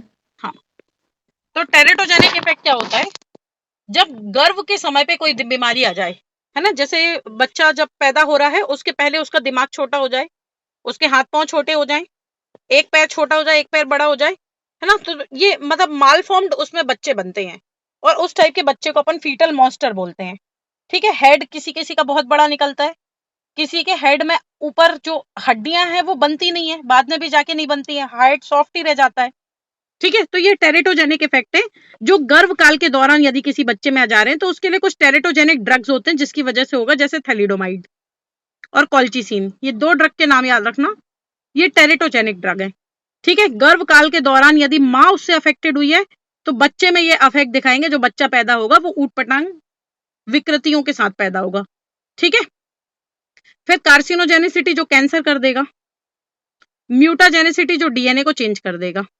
ठीक है, म्यूटाजेनिसिटी तो अभी बहुत ज्यादा सुनी होगी कोरोना के केस में, है ना, कोरोना का अल्फा आ गया है, फिर डेल्टा आ गया है, ठीक है, फिर और कोई वेरिएंट आ गया है, तो ये सब जो वेरिएंट्स है ये म्यूटाजेनिसिटी होती है जब डीएनए उसका चेंज हो जाए। और ये पार्ट्स पर मिलियन तो मैंने बताया था, 1 मिलीग्राम पर किलोग्राम जो है इसी को अपन पार्ट्स पर मिलियन बोलते हैं। ठीक है, फिर कुछ पैथोलॉजिकल एविडेंसेस, ये इंपॉर्टेंट है बेटा स्लाइड, इसको याद रखना। तो पैथोलॉजिकल एविडेंसेस में चेरी रेड कलर का ब्लड कब मिलेगा, एकदम चमकदार टाइप का रेड कब मिलेगा, जैसे कि अपना ये चमकदार है ना, ये एकदम लाल कलर दिख रहा है ना, तो चेरी रेड ब्लड मिलता है बेटा कार्बन मोनोऑक्साइड पॉइजनिंग में और इसके अलावा साइनाइड पॉइजनिंग में। ठीक है, साइनाइड पॉइजनिंग में। फिर चॉकलेट ब्राउन कलर का ब्लड मिलता है, चॉकलेट ब्राउन कलर मिलता है नाइट्रेट में, नाइट्राइट में, क्लोरेट पॉइजनिंग में। बिटर आलमंड की स्मेल आती है साइनाइड पॉइजनिंग में, गार्लिक जैसी स्मेल आती है फॉस्फोरस पॉइजनिंग में। ठीक है, फिर फिनॉल और फिनोलिक कंपाउंड जैसी स्मेल आती है फिनॉल में, और चूहे जैसी बदबू आती है हेमलॉक पॉइजनिंग में, हेमलॉक। फिर कलर ऑफ जीआईटी कंटेंट के अकॉर्डिंगली उसके पेट में जो अपन जैसे मान लो पीएम करेंगे तो पेट ओपन करेंगे, उसमें जो कलर है, जो भी सब्सटेंस है उसके कलर के हिसाब से, तो ग्रीनिश ब्लू कलर का कलर मिलेगा कॉपर सल्फेट में, yellow to orange green colour मिलेगा क्रोमियम सॉल्ट में, येलो कलर मिलेगा नाइट्रिक एसिड और पिक्रिक एसिड में, और काला कलर कोरोसिव एसिड मिलेगा सल्फ्यूरिक एसिड पॉइजनिंग में। ठीक है, क्योंकि सल्फ्यूरिक एसिड क्या करेगा, वहां की एक तरीके से म्यूकोजा को डैमेज कर देगा, और यदि ब्लड वहां पे आ रहा है तो ब्लड को जला देगा, है ना, तो यदि आरबीसी फट जाती है तो उसके बाद वो काली दिखने लगती है। तो ये कलर ऑफ जीआईटी कंटेंट के अकॉर्डिंगली कॉपर सल्फेट का कलर होता है ग्रीन ब्लू, तो ब्लू कलर का दिखेगा। फिर yellow to orange green colour होता है क्रोमियम सॉल्ट का, तो उसके जैसा दिखेगा। येलो कलर होता है नाइट्रिक एसिड और पिक्रिक एसिड का, तो येलो कलर का दिखेगा। और ब्लैक दिखेगा कोई भी एसिड के केस में, HCl, ठीक है, या फिर सल्फ्यूरिक एसिड उस केस में। फिर जो चीज किडनी को अफेक्ट कर रही है, नेफ्रोटॉक्सिक है मरकरी, लेड, ओखराटॉक्सिन। ठीक है, ये एक तरीके की फंगस है, सिट्रिनिन ये भी एक तरीके की फंगस है, और सल्फोनामाइड ड्रग एंटीबायोटिक, जिस एंटीबायोटिक को अपन जनरली HS के केस में यूज करते हैं। ठीक है, ये क्या करती है बेटा, किडनी डैमेज करती है। इसीलिए जब अपन सल्फोनामाइड लगाते हैं ना किसी भी जानवर को, तो सामने वाले को ये जरूर बोलते हैं कि इसको सफिशिएंट पानी देते रहना, बिल्कुल भर के पानी इसके सामने रखना, क्योंकि पानी ज्यादा पिएगा तो यूरिनेट ज्यादा करेगा, किडनी को डैमेज होने के चांसेस कम होंगे। ठीक है, तो नेफ्रोटॉक्सिक मतलब नेफ्रॉन क्या है, स्ट्रक्चरल और फंक्शनल यूनिट ऑफ किडनी, है ना, किडनी में जो सबसे छोटा स्ट्रक्चर है जो बॉडी में फिल्टर करने के काम आ रहा है, दैट इज नेफ्रॉन। और नेफ्रॉन पे जो टॉक्सिक इफेक्ट दिखा दे वो नेफ्रोटॉक्सिक हुआ, है ना। तो नेफ्रॉन है स्ट्रक्चरल और फंक्शनल यूनिट ऑफ किडनी, और न्यूरॉन है स्ट्रक्चरल और फंक्शनल यूनिट ऑफ ब्रेन या नर्वस सिस्टम। दोनों में कंफ्यूज मत होना, पेपर में स्पेलिंग बढ़िया से पढ़ना, ठीक है। तो नेफ्रॉन जो है किडनी में है और न्यूरॉन जो है ये ब्रेन में है, ये सेंट्रल नर्वस सिस्टम में है। तो रीनल लीजन्स या नेफ्रोटॉक्सिक एजेंट है किडनी पे जो अफेक्ट कर रहे हैं, है ना। तो मरकरी है, लेड है, ऑक्राटॉक्सिन है, सिट्रिनिन है, सल्फोनामाइड है ना। तो ये पहला अपन ने देखा था जो ब्लड में और स्मेल में आ रहा था, ठीक है। ब्राइट रेड कलर का ब्लड मिल रहा था कार्बन मोनोऑक्साइड पॉइजनिंग में और साइनाइड पॉइजनिंग में। साइनाइड में साथ में बिटर आलमंड जैसी स्मेल भी आती है ना। फिर चॉकलेट ब्राउन कलर का ब्लड मिल रहा है नाइट्रेट में, क्लोरेट में। बेटा इसमें सिंपल ये भी पूछ लेता है कि नाइट्रेट कहाँ अफेक्ट करता है ब्लड को, ठीक है। या फिर कलर भी पूछ सकता है, कैसा ब्लड आएगा, चॉकलेट ब्राउन। फिर स्पेसिफिक ट्रीटमेंट भी पूछ सकता है, जैसे कि अपन इसमें दे रहे थे 1% मिथिलीन ब्लू, ठीक है। तो ओवरऑल याद रखना। फिर गार्लिक जैसी स्मेल आती है बेटा फॉस्फोरस पॉइजनिंग में। यदि फॉस्फोरस की पॉइजनिंग है तो फॉस्फोरस लगा होता है माचिस के आगे, माचिस के आगे की तीली को सूंघना थोड़ा सा मसलने के बाद में, तो एकदम लहसुन जैसी बदबू आएगी उससे, ठीक है। तो गार्लिक फॉस्फोरस पॉइजनिंग में। फिर फिनोलिक कंपाउंड यदि रहेगा तो फिनॉल जैसी बदबू आएगी। और एक प्लांट होता है हेमलॉक, इस प्लांट को अभी थोड़ी देर से गूगल करके देख लेना कैसा दिखता है। उसकी पत्तियों से ना चूहे जैसी बदबू आती है ना, उसकी पत्तियों से चूहे जैसी बदबू आती है। तो ये कुछ बदबू से अपन को पता चल जाएगा। फिर कलर ऑफ जीआईटी कंटेंट के अकॉर्डिंगली ग्रीनिश ब्लू कलर मिल रहा है कॉपर सल्फेट में, yellow to orange green colour मिल रहा है क्रोमियम सॉल्ट में, येलो मिल रहा है नाइट्रिक एसिड पिक्रिक एसिड में, फिर ब्लैक मिल रहा है कोरोसिव एसिड जैसे कि सल्फ्यूरिक एसिड में। फिर कुछ नेफ्रोटॉक्सिक एजेंट जो किडनी पे अफेक्ट कर रहे हैं, तो मरकरी है, लेड है, ऑक्राटॉक्सिन है, सिट्रिनिन है, सल्फोनामाइड है ना। नेफ्रॉन क्या है, तो इट इज स्ट्रक्चरल और फंक्शनल यूनिट ऑफ किडनी। वही न्यूरॉन क्या है, स्ट्रक्चरल और functional unit of nervous system. अगला होता है बेटा कि जब अपन ओपन करें कार्कस को डेथ होने के बाद में, तो उसके पेट में क्या क्या मिल रहा है। तो यदि पेंट खा के मरा है या लेड टॉक्सिसिटी से मरा है तो पेंट मिलेगा। कोई पत्ती जैसे कि माउस जैसी मिल रही थी हेमलॉक में, इसकी पत्ती मिल जाएगी, है ना, उसकी झाड़ी मिल जाएगी। तो ये सब अपने उसके पेट में मिल जाएगा, तो पता चल जाएगा कि डेथ किस वजह से हुई है। अगला है बेटा इसमें सैंपल कितना कितना लेते हैं ये याद रखना।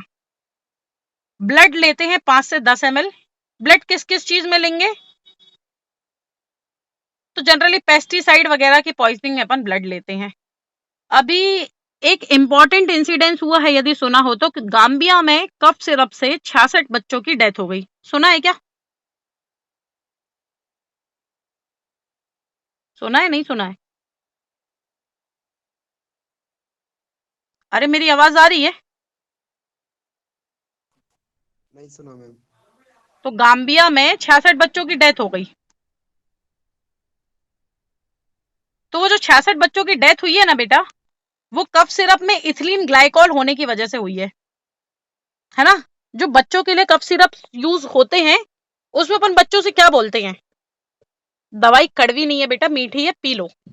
वो मीठे के लिए जो एजेंट यूज करते हैं दैट इज इथिलीन ग्लाइकोल या डाई इथिलीन ग्लाइकोल।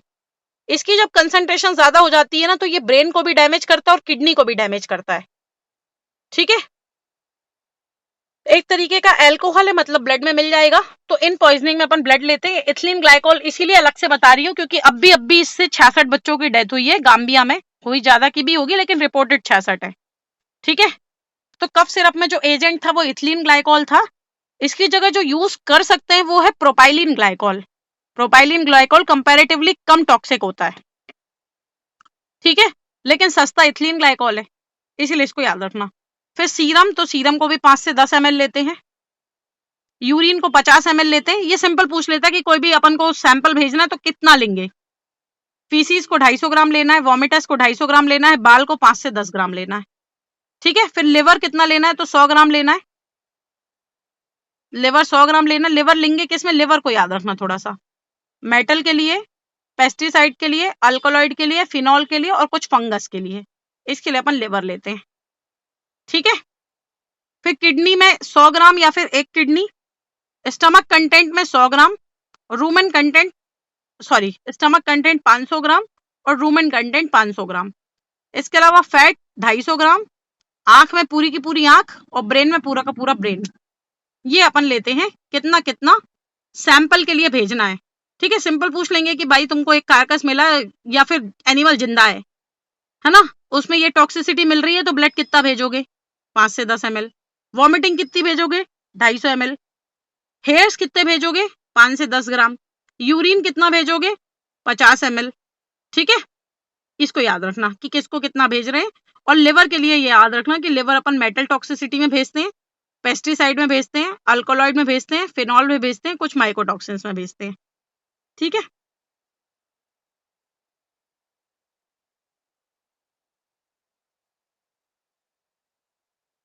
आगे होता है बेटा एनवायरमेंटल सैंपल, है ना, जहां पे डेथ हुई है, जैसे मान लो एक जगह पे 10 जानवर मर गए, तो एनवायरमेंट से सैंपल क्या क्या लोगे? तो एनवायरमेंट में वो क्या खिला रहा था, उसका फीड कितना लेंगे? 2 किलोग्राम फीड लेंगे, 2 किलोग्राम। यदि फॉरेज है, फॉरेज मतलब कोई भी हरा चारा वगैरह, है ना, तो पास्चर, हे, साइलेज, उसको लेंगे बेटा 5 किलोग्राम। ठीक है, यदि अनाज है तो 2 किलोग्राम, फॉरेज है तो 5 किलोग्राम। कोई बेट थी तो जितनी मिल जाए, है ना, जैसे मान लो किसी ने चूहे मार की दवाई रखी थी खाने में मिला के, तो जितनी मिल जाए वो पूरी की पूरी बेट। वाटर कितना लेंगे? 500 ml से 1 लीटर तक पानी। वाटर किस किस में लेते हैं इसको याद रखना। वाटर लेते हैं बेटा नाइट्रेट में, सल्फेट में, कोई भी सॉलिड के केस में, एल्गी में, पेस्टिसाइड में, इसमें पानी लेते हैं। पानी ना ज्यादातर का यदि कोई फॉरेस्ट वाली डेथ हुई है ना, जैसे मान लो कोई पानी पी के 6 चीतल मर गए पानी के आसपास, या 2 चीतल मर गए, 2 नॉर्मल जानवर मर गए, उस केस में अपन वहां का पानी लेते हैं। तो पानी नाइट्रेट के लिए, सल्फेट के लिए, टोटल सॉलिड्स के लिए, ठीक है, पेस्टिसाइड को अलग से याद रखना कि इसके लिए अपन पानी लेते हैं। फिर वहां की मिट्टी 1 किलोग्राम लेना है। ठीक है, तो ये कुछ पॉइजन है एनवायरमेंटल सैंपल जिसको अपन लेते हैं। अगला है बेटा आर्सेनिक पॉइजनिंग।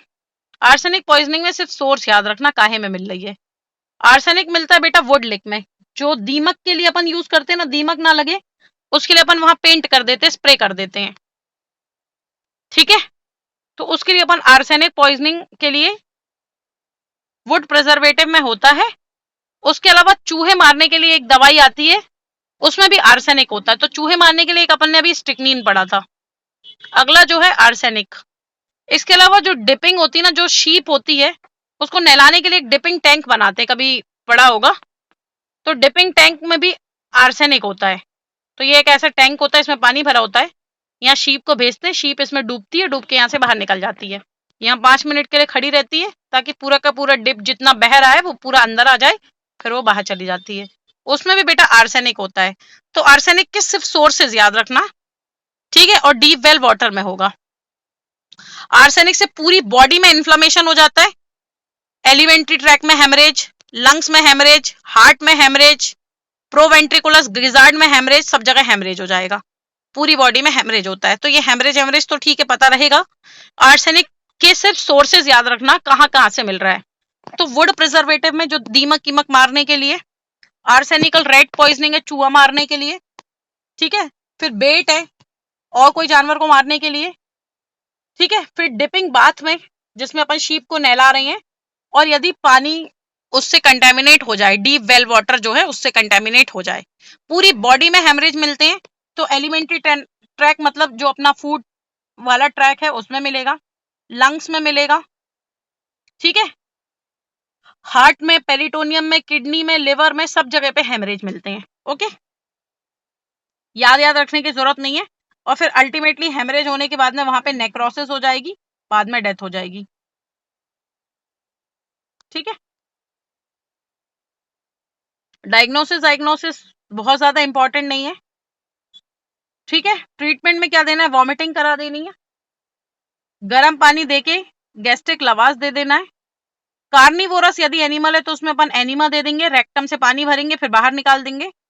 परगेटिव दे देते हैं रूमिनेंट में ताकि जल्दी जल्दी से ये फीसिस कर दे, क्योंकि जो रूमिनेंट होते हैं ना बेटा वो बहुत सारी बार टॉयलेट करते हैं, मतलब एक तरीके से 2 टॉयलेट करते हैं, फीसिस बहुत सारी बार करते हैं, है ना, 10-15 बार करते हैं। तो परगेटिव उसमें अच्छा काम करता है।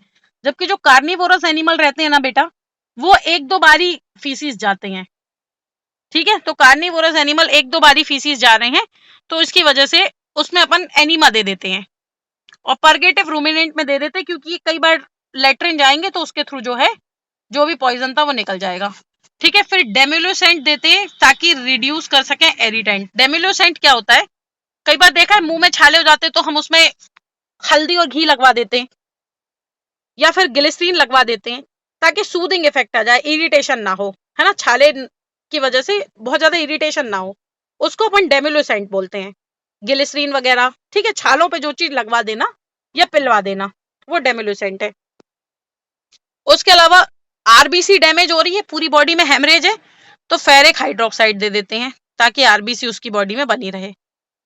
ठीक है, ये तो इसका जनरल है। जनरल वनरल तो इतना कोई याद रखने की जरूरत नहीं है, बस एक बार पढ़ लेना। जो इंपॉर्टेंट याद रखना है दैट इज हाइपो। हाइपो किस पॉइजनिंग में देते हैं, आर्सेनिक पॉइजनिंग में। ठीक है, हाइपो क्या है, sodium thiosulphate. Sodium thiosulphate is hypo. ये अपन देते हैं 8 से 10 ग्राम, 10 से 20% सोल्यूशन कैटल बफेलो में, आईवी। ठीक है, डोज नहीं भी याद रखोगे तो चलेगा, बट हाइपो याद रखना कि हाइपो किसका ड्रग ऑफ चॉइस है, आर्सेनिक पॉइजनिंग में। आर्सेनिक मिल किस किस में रहा है, तो वुड प्रिजर्वेटिव में, दीमक कीमक बचाने के लिए, रैट की पॉइजनिंग में यूज कर रहे हैं, शीप की डिपिंग में यूज कर रहे हैं। ये 3 इंपॉर्टेंट सोर्स है जिसे याद रखना। इसके अलावा देते हैं बेटा डायमर कैपरोल, या इसी का दूसरा नाम है बाल, ब्रिटिश एंटी ल्यूसाइड। ये आर्सेनिक को बाइंड कर देती है फैट के साथ में, लिपोइक एसिड के साथ में। ठीक है, इसके अलावा लिपोइक एसिड देते हैं क्योंकि लिपोइक एसिड इसमें डैमेज हो जाता है, और डी पेनिसिलामीन देते हैं चिलेटिंग एजेंट। ठीक है, तो इसको अपन यूज करते हैं, तो sodium thiosulphate hypo, dimercaprol British antilewisite, thioctic acid, lipoic acid अपन इसमें देते हैं। तो ये आर्सेनिक पॉइजनिंग में इतना याद रखना है। तो सोर्स बहुत इंपॉर्टेंट है, पूरी बॉडी में हेमरेज है तो उसको नहीं याद रखोगे तो भी चल जाएगा, सभी जगह हेमरेज है। हाइपो इंपॉर्टेंट है, हाइपो याद रखना, सोडियम थायोसल्फेट हाइपो है, ब्रिटिश एंटील्यूसाइड है और थायोसिक एसिड है। अगला लेड पॉइजनिंग। लेड पॉइजनिंग में ट्रीटमेंट क्या देते हैं, सिर्फ इतना याद रख लेना, डाइसोडियम कैल्शियम ईडीटीए।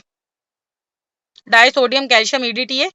लेड करता क्या है, किडनी को अफेक्ट, नेफ्रोटॉक्सिक है।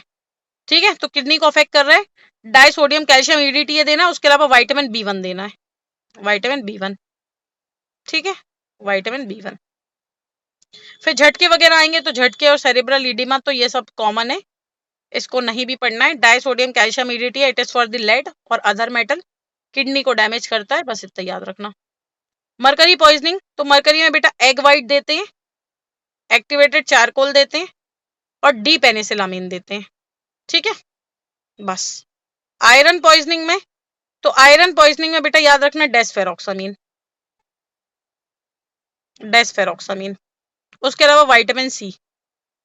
ठीक है, तो डेस्फेरोक्सामीन देना है और विटामिन सी देना है, क्योंकि विटामिन सी जो है ना वो आयरन के एब्जॉर्प्शन को बढ़ा देता है। यदि बॉडी में आयरन की कमी है, पालक खा रहे हो तो पालक के साथ में नींबू का जूस जरूर पिए, या फिर उसके साथ में संतरे जरूर खाएं। क्यों, क्योंकि उसमें एस्कॉर्बिक एसिड है। तो आयरन खिलाने के साथ साथ विटामिन सी को यदि दे देते हैं तो आयरन का बॉडी में एब्जॉर्प्शन बढ़ जाता है। इसीलिए आयरन की यदि मतलब पॉइजनिंग है या कुछ भी है तो डेस्फेरोक्सामीन दे रहे हैं, उसके साथ में अपन एस्कॉर्बिक एसिड दे देंगे। ठीक है, ये आयरन के एक्सक्रीशन को बढ़ा देगा, आयरन जल्दी बाहर जाने लगेगा। फिर सेलेनियम, तो सेलेनियम के लिए बेटा याद रखना एसिटाइल सिस्टीन, एसिटाइल सिस्टीन। ठीक है, सेलेनियम। फिर मोलिब्डेनम, तो मोलिब्डेनम के लिए कॉपर सल्फेट। मोलिब्डेनम और कॉपर एक दूसरे से अपोजिट काम करते हैं। यदि कॉपर की पॉइजनिंग है तो मोलिब्डेनम दे दो, मोलिब्डेनम की पॉइजनिंग है तो कॉपर दे दो। ठीक है, फिर कॉपर की यदि पॉइजनिंग है तो मोलिब्डेनम दे दो, टेट्राथायोमोलिब्डेट, टेट्राथायोमोलिब्डेट। तो मोलिब्डेनम की पॉइजनिंग है तो कॉपर सल्फेट, और कॉपर की पॉइजनिंग है तो टेट्राथायोमोलिब्डेट या मोलिब्डेनम सिंपल। ठीक है, ये दोनों एक दूसरे से एंटागोनिज्म शो करते हैं। अगला है बेटा नाइट्रेट और नाइट्राइट पॉइजनिंग, जिसमें डार्क ब्राउन कलर का ब्लड मिलता है। ट्रीटमेंट अपन देते हैं मिथिलीन ब्लू, ट्रीटमेंट जो दे रहे हैं मिथिलीन ब्लू, 1% मिथिलीन ब्लू देते हैं। ठीक है, मिथिलीन ब्लू। फॉस्फोरस पॉइजनिंग, तो इसमें गार्लिक जैसी ऑर्डर आती है, गार्लिक जैसी ऑर्डर आती है, फॉस्फोरिक एसिड पॉइजनिंग में कोई इसका स्पेसिफिक ट्रीटमेंट है नहीं। यूरिया पॉइजनिंग, तो यूरिया पॉइजनिंग में बेसिकली अपन देते हैं एसिटिक एसिड, ठीक है ना। यूरिया का नेचर अल्कलाइन है, तो अल्कलाइन को खत्म करने के लिए अपन ठंडा पानी और acetic acid, cold water acetic acid treatment अपन इसमें दे देते हैं, ठीक है। फिर फ्लोराइड की यदि पॉइजनिंग है तो इसके लिए एसएस तो कोई ट्रीटमेंट नहीं है, लेकिन फ्लोराइड को बाइंड करने के लिए अपन दूसरे मेटल दे सकते हैं, इसको मत याद रखना। बस ये याद रखना कि इससे दांत और ये सब ब्रिटल हो जाते हैं, चौकी व्हाइट कलर के टीथ वगैरह हो जाते हैं, उसकी चमक खत्म हो जाती है दांत की, ठीक है। जो फ्लोरीन है ना, वो इन 4 वजह से नुकसान कर रहा है। पहला, बर्निंग ऑफ टिश्यू हो रहा है हाइड्रोफ्लोरिक एसिड की फॉर्मेशन की वजह से। नर्व को डैमेज कर दे रहा है क्योंकि कैल्शियम को खा जाता है फ्लोरीन, कैल्शियम फ्लोराइड बना देगा CaF2। और जब कैल्शियम कम होगा तो बॉडी में कैल्शियम आपकी हड्डी वगैरह तो बना रहा है, लेकिन जो अपनी बॉडी में नर्वस सिस्टम के थ्रू ट्रांसपोर्टेशन हो रहा है ना, जैसे मैं बोल रही हूँ और आप सुन पा रहे हो, तो मेरे बोलने के बाद जो सुन पा रहे हो वो किस वजह से सुन पा रहे हो कि आपका ये जो तंत्रिका तंत्र है ये अच्छे से काम कर रहा है। इस तंत्रिका तंत्र में जो इंफॉर्मेशन है वो जा पा रही है, और इंफॉर्मेशन के जाने के लिए क्या होता है, तंत्रिका तंत्र में कैल्शियम, सोडियम, पोटेशियम, इनका आदान प्रदान होता है। यदि वो कम हो जाएगा तो तंत्रिका तंत्र काम नहीं करेंगे तो नर्वस डिसफंक्शनिंग हो जाएगी। फिर सेल्यूलर पॉइजनिंग एंजाइम को अफेक्ट कर देगा और हार्ट को अफेक्ट कर देगा, क्योंकि ये पोटेशियम भी डिस्टर्ब कर देगा, ये पोटेशियम को, ठीक है। तो इसकी वजह से फ्लोरीन टॉक्सिक इफेक्ट दिखाता है। अगला है बेटा carbon monoxide poisoning. Carbon monoxide के लिए एक चीज याद रखना, इसकी 200 टाइम्स ज्यादा एफिनिटी होती हीमोग्लोबिन से जुड़ने के लिए। ऑक्सीजन हीमोग्लोबिन से जुड़ता है, लेकिन ऑक्सीजन से ज्यादा अच्छे से कार्बन मोनोऑक्साइड जुड़ता है। ऑक्सीजन जब जुड़ता है हीमोग्लोबिन के साथ में तो ये रिवर्सिबल रहता है, बाद में ऑक्सीजन अलग भी हो जाता है। टिश्यू लेवल पे ऑक्सीजन टिश्यू में चला जाता है, सेल में चला जाता है, और हीमोग्लोबिन कार्बन डाइऑक्साइड से साथ जुड़ जाता है। लेकिन जो हीमोग्लोबिन कार्बन मोनोऑक्साइड के साथ जुड़ चुका है ये इर्रिवर्सिबल है, इर्रिवर्सिबल है। और इर्रिवर्सिबल होने की वजह से क्या होगा कि वो दोबारा ऑक्सीजन को कैरी करेगा ही नहीं। जितने हीमोग्लोबिन कार्बन मोनोऑक्साइड के साथ बाइंड हो चुके हैं वो बॉडी में जब तक जिंदा रहेंगे, जब तक कोई काम के नहीं रहेंगे। तो इसके लिए क्या करना है, ब्लड देना है, ब्लड ट्रांसफ्यूजन, ठीक है। फिर हाइड्रोजन सल्फाइड, तो हाइड्रोजन सल्फाइड के लिए तो ऐसा कुछ स्पेशल मत याद रखना, ठीक है, इसको भी मत याद रखना। Nitrogen dioxide poisoning NO2, NO2 के लिए एक ही चीज याद रखना बेटा, it is also called as silo filler disease. क्योंकि साइलेज जब बनता है ना, तो साइलेज बनने के साथ साथ N2O गैस निकलती है, और जो वहां काम कर रहे हैं लोग उनको चली जाती है सांस के थ्रू, इसीलिए इसको साइलोफिलर डिसीज भी बोलते हैं। इसमें हीमोग्लोबिन उसका काम करना बंद कर देता, मेट हीमोग्लोबिनूमिया हो जाता है, डार्क रेड कलर की किडनी हो जाती है और ये काम करना बंद कर देता है। कोई स्पेसिफिक ट्रीटमेंट है नहीं। तो नाइट्रोजन डाइऑक्साइड पॉइजनिंग है ना, it is also called as silo filler disease. इसमें बेसिकली चॉकलेट ब्राउन कलर का ब्लड हो जाएगा, मेट हीमोग्लोबिनीमिया हो जाएगा, ठीक है। चलो फिर फाइटोटॉक्सिन से अपन कल करते हैं। यहां तक में कोई डाउट, कुछ ऐसा जो समझ में नहीं आया हो?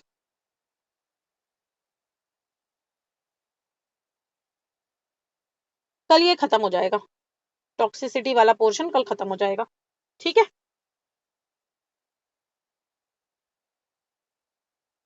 कोई डाउट, कुछ पूछना हो तो? नहीं, चलो फिर गुड नाइट।